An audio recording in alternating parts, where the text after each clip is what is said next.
বিভিন্ন জাতি জনগোষ্ঠীৰ সমন্বয়স্থলী আজিৰ আলি আই লৃগাঙত এনেহাল দম্পতি লগ পাইছোঁ যাৰ আচলতে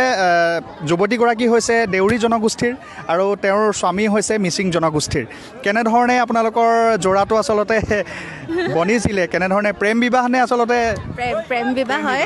আলি আই লৃগাঙতে প্ৰেম হৈছিলে আলি আই লৃগাঙত নহয় আচলতে আমাৰ একেলগে আমি ইউনিভাৰ্চিটি একেখনেই হয় আছাম এগ্ৰিকালচাৰেল ইউনিভাৰ্চিটি তেওঁ ভেটেনেৰী ক'বলৈ গ'লে মিচিং মানুহ বৰ ৰোমান্টিক শুনে প্ৰায় সকলো আপোনালোকে জংকী পানৰ কথা জানে প্ৰেম বিবাহ হৈছিলে আৰু আমাৰ কথা জানে প্ৰেম বিবাহ হৈছিলে আৰু আমাৰ 99% প্ৰেম বিবাহ কৰি পিনি বিয়া হয় বুলি ক'ব পাৰি ঐনিতম গায়ে ইমপ্ৰেছ কৰিছিলে নেকি প্ৰথমবাৰ ঐনিতমটো মই দেই মিচিং বুজি তেখেতে একচুৱেলি উল্টাহে হৈছিলে মইহে গাই শুনাইছিলোঁ তেখেতক যদিও মই একো বুজি পোৱা নাছিলোঁ তথাপিতো মানে শুনি ধৰক যিহেতু গান গোৱাৰ অকণমান চখ আছে নিজৰে গতিকে তেনেকৈ গাই অলপমান ইমপ্ৰেছ কৰিছিলোঁ আৰু তেনেদৰে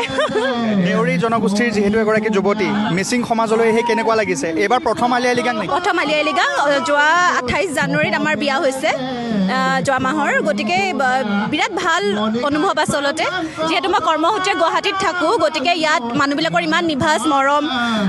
আৰু ইমান বেছিকৈ তেওঁলোকে নিজৰ নিচিনাকৈ আদৰি লৈছে গতিকে বিৰাট ভাল লাগিছে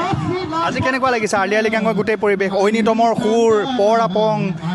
গোটেই হয় বিৰাট ভাল লাগিছে ইয়াত সকলো বয়সৰ সৰুৰ পৰা ডাঙৰলৈকে বৃদ্ধলৈকে সকলোৱে ইমান ধুনীয়াকৈ ফূৰ্তি কৰিছে আৰু এতিয়াৰ পৰাই নহয় যোৱা 3-4 দিনৰ পৰা এইটো চলি থকা হৈছে প্ৰস্তুতিবিলাক গতিকে বিৰাট ভাল লাগিছে আপোনাৰ নামটো মোৰ পঞ্চানন পেগু আৰু মই প্ৰফেচনেলি এজন ভেটেনেৰিয়ান হয় ডক্টৰ পঞ্চানন পেগু হয় খুব এটা সুন্দৰ অনুষ্ঠান আপোনালোকৰ পৰম্পৰাগত এক উৎসৱ আজি প্ৰথম আপোনাৰ পত্নীক আলি আই লৃগাং দেখুৱাইছে কেনেকুৱা লাগিছে আজি খুবেই ভাল লাগিছে হয় আমাৰ আলি আই লৃগাং মিচিং জাতীয় উৎসৱ এটা কৃষি প্ৰধান সমাজ আৰু লগতে আপুনি জানে আজি 14 ফেব্ৰুৱাৰী ভেলেণ্টাইন গতিকে একেলগে আমাৰ দুয়োটাই হৈ গৈছে যিহেতু আলি আই লৃগাং হৈছে আৰু ভেলেণ্টাইন ডে হৈছে গতিকে আমি একেলগে দুজনে